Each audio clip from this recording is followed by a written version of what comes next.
नमस्कार, मी डॉक्टर विशाल लुंगारे. मी आज एक आयुर्वेदिक औषध बनवणार आहे, ज्याचं नाव शतधोत घृत असे आहे. शतधोत घृत हे आयुर्वेदाने सांगितलेले 5000 वर्षापूर्वीचं औषध आहे. ते कसं बनवायचं, त्याचा उपयोग काय, ते कोण कोण वापरू शकतं आणि त्यासाठी बनवताना काय काय आपल्याला द्रव्यांची आवश्यकता आहे, याबद्दल मी आज तुम्हाला सगळं सांगणार आहे. तर हा व्हिडिओ आपण संपूर्ण शेवटपर्यंत पहा.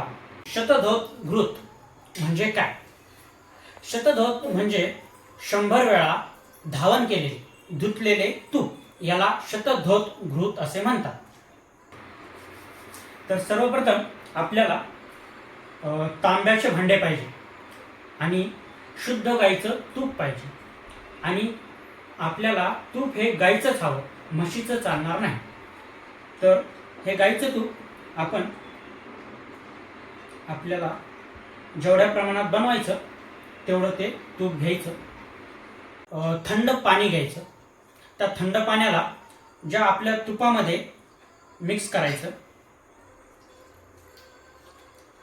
आणि तांब्याच्या भांड्याद्वारे, लोटा, तुमच्याकडे जे काही असेल त्याचा वापर आपण 100 वेळा असं फिरवताना करायचा आहे. ही जी मात्रा आहे ती 100 वेळा व्हायला हवी. हे जे आहे हे आपण 100 वेळा फिरवत आहोत. आत्ता तुम्ही याचा कलर पिवळ्या कलरचा बघत आहात, परंतु ज्यावेळेस हे संपूर्ण प्रक्रिया पूर्ण होईल त्यावेळेस हळूहळू या तुपाचा कलर तुम्हाला चेंज झालेला दिसेल आणि यामध्ये औषधी गुणधर्म तयार होतात. मुळातच घृत जे आहे ते औषधी म्हणून सांगितलेलं आहे, पण आपण जे हे धावन करत आहोत याद्वारे तांब्याच्या पात्रामध्ये करत असल्यामुळे याच्यात आणखी औषधी गुणधर्म तयार होतात, जे की आपल्या त्वचेसाठी किंवा त्वचे रिलेटेड जे काही डिसीज असतील, आजार असतील, त्याच्यामध्ये खूपच चांगल्या प्रकारे हे काम करतं. हे एक नॅचरल मॉइश्चरायझर म्हणून देखील तुम्ही वापरू शकता. हे औषधी बनवताना आपले भाव शुद्ध पाहिजे. तुम्ही औषधी तयार करत असताना कुठला मंत्र देखील म्हणू शकता, आयुर्वेदात सांगितलेला म्हणू शकता, किंवा तुमची ज्या मंत्रावर श्रद्धा आहे, तुम्ही ज्या भगवंताचा स्मरण करता त्यांच्यासाठीचा कुठलाही नमस्कार मंत्र किंवा आदी दुसरे मंत्र म्हणू शकता, जेणेकरून यामध्ये एक सात्विक भाव तयार होईल आणि अजून एक चांगल्या प्रकारचं गुणधर्म आपल्याला मिळतील. आत्ता आपण पहिल्या वेळेस 100 वेळा धुवून घेतलेला आहे आणि हे पाणी आता आपण काढून टाकूया.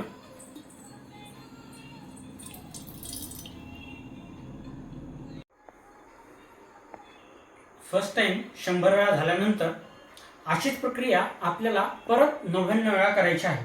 आता हे आपण दुसऱ्यांदा पाणी घेत आहोत. पाण्याचं प्रमाण अंदाजे घ्यायचं आहे.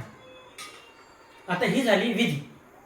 याद्वारे ज्यावेळेस आपण 100 वेळा करू त्यावेळेस प्रत्येक वेळी पाणी आपल्याला काढून टाकायचं आहे आणि नवीन थंड पाणी घ्यायचं आहे. हे घृत कोणी व कसं वापरावं? संध्याकाळी चेहरा स्वच्छ धुवावा, त्याला हलकं कोरड्या कपड्याने टॅपिंग करून पुसून घ्यावं, जास्त रब करायचं नाही, व हे घृत घेऊन हलक्या हलक्या हाताने मसाज करत ते आपल्या चेहऱ्यावरती लावायला हवं. हे 7 ते 8 तास आपल्या झोपेमध्ये चांगल्या प्रकारे ॲब्झॉर्ब होईल व एक तजेलदार त्वचा बनण्यास आपल्याला मदत होईल. याशिवाय ज्यांना डार्क सर्कल आहे त्यामध्ये देखील हे खूप उपयोगी आहे. त्यांनी डोळ्याच्या खालच्या बाजूला हलकं ते हे घृत लावावं व मसाज करावे. त्याने डार्क सर्कल कमी होण्यास मदत होते. ज्यांच्या पायांना भेगा पडल्या आहेत किंवा मी मागच्या व्हिडिओमध्ये सांगितल्याप्रमाणे ज्यांना झोप येत नाही त्यांनी हे घृत आपल्या तळपायांना लावावे व आम्ही त्याला आयुर्वेदामध्ये पादाभ्यंग म्हणतो. जी कास्याची वाटी असते त्याच्याद्वारे आणि या घृताद्वारे आपल्या पायांना हलकी हलकी मालिश करावी. त्याने ज्यांना झोप येत नाही, जे इन्सोम्नियाने त्रस्त आहेत, त्यांना चांगल्या प्रकारे झोप लागेल व जर आपल्या पायांना भेगा पडल्या असतील त्या देखील बऱ्या होतील. हे घृत ज्यांना स्किन डिसीज नाही ते देखील वापरू शकतात. हे घृत घरी आपण ठेवायला पाहिजे. ज्यांना स्वयंपाक करताना भाजतं, चिरतं, कापतं, यांना देखील हे ॲज अ अँटीसेप्टिक म्हणून हे घृत काम करू शकतं. हे घृत पौर्णिमेच्या दिवशी बनवावे. ज्यांची प्रकृती पित्ताची आहे, ज्यांची त्वचाला लाल होते किंवा आग होते, त्याच्यासाठी हे घृत अतिउत्तम आहे. यामुळे जी अंगार आहे ती कमी होऊन आपल्याला शीतलता मिळते. हे बघा, सुरुवातीला सांगितल्याप्रमाणे याचा कलर आता चेंज झालेला आहे. घृतापासून क्रीम बनण्याची प्रोसेस ही अशा प्रकारे आपल्याला करावी लागते.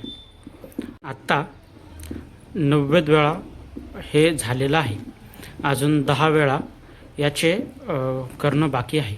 त्यानंतर आपली ही क्रीम शतधौत बनून संपूर्णपणे तयार असेल.